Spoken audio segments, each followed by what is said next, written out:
ताऊ अकेले खड़े हैं और कुछ इनसे बातें करते हैं। और ये देख लो अकेले खड़े हैं ताऊ। राम राम। राम राम भाई। हाँ तो आज महिला अध्यक्ष बना जा रहा है और आप बरेला के बीच में खड़े हुए हैं, इसका कारण क्या है? सबसे आगे आप हो।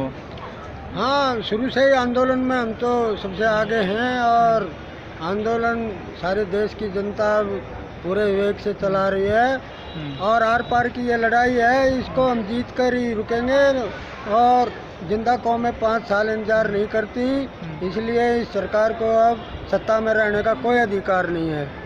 कोई अधिकार नहीं है? बिल्कुल नहीं है। जब एक इतने बड़े आंदोलन के बारे में ये सोच भी नहीं रहे और मजाक उड़ा रहे हैं, 3 महीने से ज़्यादा हो गए और अभी भी ये झूठ बोलते हैं कि हमें कोई काला नहीं बताया, कानून में क्या काला है। कभी कहते हैं बहुत अच्छे कानून हैं, इसका मतलब ये नियम संशोधन करेंगे तो इसमें अच्छा ही नहीं है। ये तरह तरह की झूठे बातें फैला रहे हैं, भ्रम फैला रहे हैं जनता में और इनके ये सारा इनका बंदा फोड़ चुका है, बेनकाब हो चुके हैं ये। इनके अब इनका कोई नैतिक आधार नहीं बचा है सत्ता में रहने का, कोई अधिकार नहीं बचा है। बिल्कुल। इनको तो ताऊ छोटा मैं एक सवाल करता हूँ, ये जो रोड 24 घंटे ऑन रहा करता था, जो दिल्ली रोड है, बहादुरगढ़ रोड है, ये टिकरी बॉर्डर है जो 24 घंटे चला करता, आज ऐसा क्यों सुनसान बना गया है? ऐसा क्या इसमें?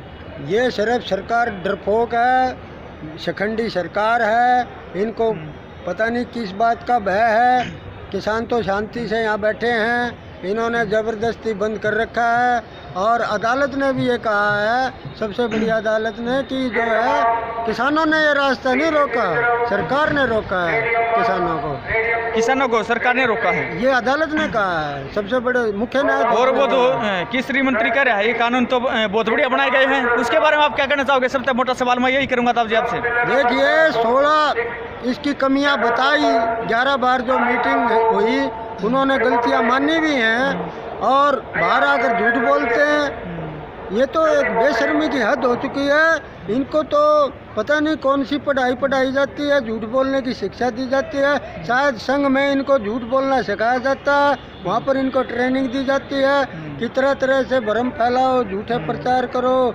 और ये तो हिटलर की जो उनके मंत्री थे गोबल्स, तो आरएसएस तो यही कहता आया है कि 100 बार जो झूठ बोले तो सच मानी जाती है। ये गोबल्स का कहना सही था, इस बात को ये मानते हैं।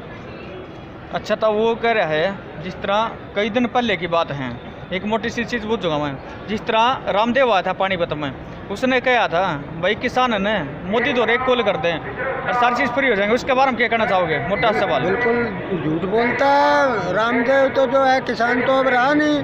अगर वो किसान होता तो ये आंदोलन में होता।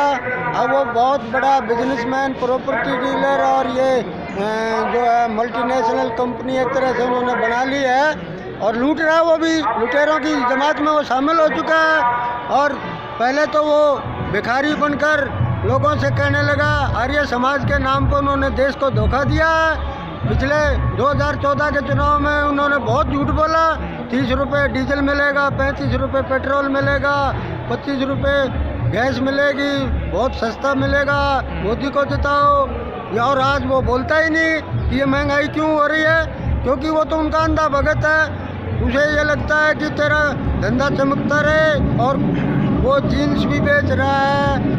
तरह तरह के जो गलत संस्कृति हमारे देश में उनको बढ़ावा दे रहा है। ये पतंजलि तो इस तरह बताई जा रही है, कोई की बहुत बढ़िया चीज़ बताई जा रही है, गाय का दूध दे रहा है, गाय का घी दे रहा है, उसके बारे में। ये विदेशों से आयात करता है, नाम स्वदेशी का लेता है। इस देश में कोई स्वदेशी के नाम पर लूट रहा है, कोई धर्म के नाम पर लूट रहा है, कोई भगवान के नाम पर लूट रहा है, कोई किसान के नाम पर लूट रहा है, कोई देश सेवा के नाम पर लूट रहा है। देश में चारों तरफ लूट मची हुई है और आज नैतिकता, सच्चाई, ईमानदारी, चरित्र, ये चीज़ें तो बिल्कुल गायब होती जा रही हैं देश से। जबकि हमारा देश ऋषि मुनियों का देश रहा है, चरित्र की यहाँ पूजा होती आई है।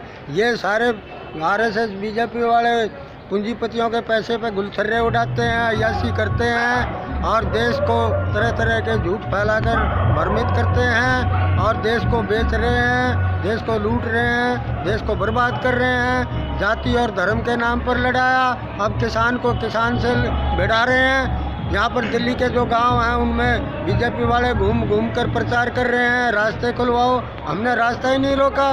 और वे लोग निष्पक्ष नहीं हैं जो दिल्ली में बीजेपी के वे चमचे हैं और उनकी कुत्ते जितनी भी इज्जत नहीं है भाजपा में, लेकिन अपने भाइयों के खिलाफ वे बोलते हैं, उनको शर्म नहीं आती, न वे खाप की शर्म करते हैं न भाईचारे की शर्म करते हैं। ऐसे नंगे लोग हैं, शराब पीकर वे कुछ का कुछ बक रहे हैं, उनको तो कुछ नंगे हो चुके हैं हमारे। एक कल का सवाल पूछता हूँ, जो सिंधु बॉर्डर पर कल रात को गोली चला गई, उसके बारे में आप क्या कहना चाहोगे? देखिए, ये तरह तरह के हथकंडे अपनाएंगे और अभी ये बाज नहीं आ रहे हैं। अपने कार्यकर्ताओं को ये कह रहे हैं कि किसी भी तरह से इस आंदोलन के खिलाफ खड़े हो जाओ और इनको भगाओ, किसानों को डराओ, तरह तरह के घटनाओं को अंजाम देते हैं। इन्होंने तो पेट्रोल बम भी तैयार कर रखे थे 26 जनवरी के लिए और वो तो बेनकाब हो गए। उन्होंने मनदीप पुनिया ने खुलासा कर दिया, नहीं तो ये किसानों के ट्रैक्टरों पर पेट्रोल बम फेंकते और नाम लेते आतंकवादियों का। ये बहुत ही घटिया सरकार है। लेकिन ऐसा क्यों कहा जा रहा है? पाकिस्तानी खालिस्तानी है, ऐसा क्यों है? सबसे मोटा सवाल मैं यही करता हूँ, लास्ट सवाल है मेरा आपसे। ये बिल्कुल झूठ बोलते हैं क्योंकि इनको पता है कि ये हमने कानून जो बनाए हैं ये व्यापारी और बड़े मल्टीनेशनल घरानों के लिए बनाए हैं। जो विदेशी कंपनियां हैं, 5 विदेशी कंपनियां दुनिया के 85% अनाज व्यापार पर कंट्रोल करती हैं। उनका कब्जा है पूरे विश्व पर। 15% में सरकारें और छोटे व्यापारी हैं, लेकिन 5 कंपनियों ने पूरे विश्व के अनाज व्यापार पर कब्जा किया हुआ है। ये कानून उनके लिए बनाए हैं। देश को लूटो, खाओ और जमाखोरी करो और खूब महंगा करके बेचो। गरीब आदमियों की इन्होंने थाली की रोटी छीन ली है। आज 2 रुपये की चीज़ जब 200 में मिलेगी सब लोगों की आँख खुलेंगी।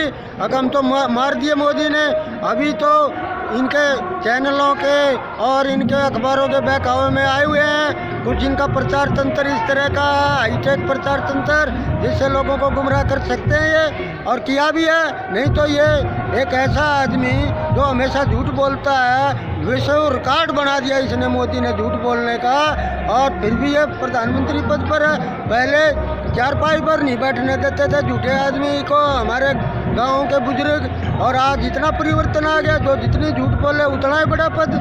लेकिन आज बंगाल में अब इलेक्शन होने जा रहा है, उसके बारे में क्या कह रहे हो? बंगाल में इलेक्शन होगा सबसे बड़ा, उसके बारे में क्या कहना चाहोगे? संयुक्त मोर्चे को यहाँ से आदमी भेजने चाहिए और लाखों की तादाद में भेजने चाहिए और इनको बेनकाब करना चाहिए, क्योंकि ये पैसे के बल पर, काले धन के बल पर, जो ये पाप का पैसा है उसके बल पर ये आए हैं। तो ये जो इमारत झूठ की इन्होंने खड़ी की है ये ढह जाएगी, बहुत जल्दी ढह जाएगी।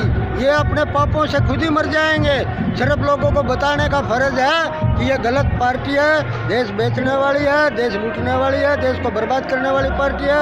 ये हमें जाकर बताना चाहिए और निश्चित रूप से इनकी हार होगी फिर वहाँ। क्योंकि मैं वही है कि एक ही वचन बोलूँगा, क्योंकि ये किसान है ना, खेता में और घर में अच्छा लग गया करे। और बार बार मैं ये बात बताने लग रहा हूँ हमारे न्यूज़ रिकॉर्ड चैनल के माध्यम से, ये रोड पर बैठा रखे, इनकी क्या मजबूरी है? इनकी मजबूरी इतनी बड़ी है। देखिए, सड़क पर बैठकर कोई खुश नहीं है। यहाँ नीचे सड़क पर लेट रहे हैं, मच्छर भी खाते हैं, मक्खियाँ भी हैं, बुरा हाल है, गंदगी भी फैलती है। इस हालत में कोई रह नहीं सकता।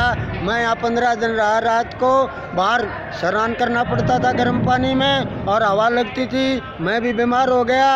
और इसी तरह हमारे 250 से ज़्यादा आदमी, हमारे बुजुर्ग, हमारे नौजवान भाई शहीद हो गए, लेकिन आज तक इन्होंने कुछ इसके बारे में बोला तक नहीं प्रधानमंत्री ने।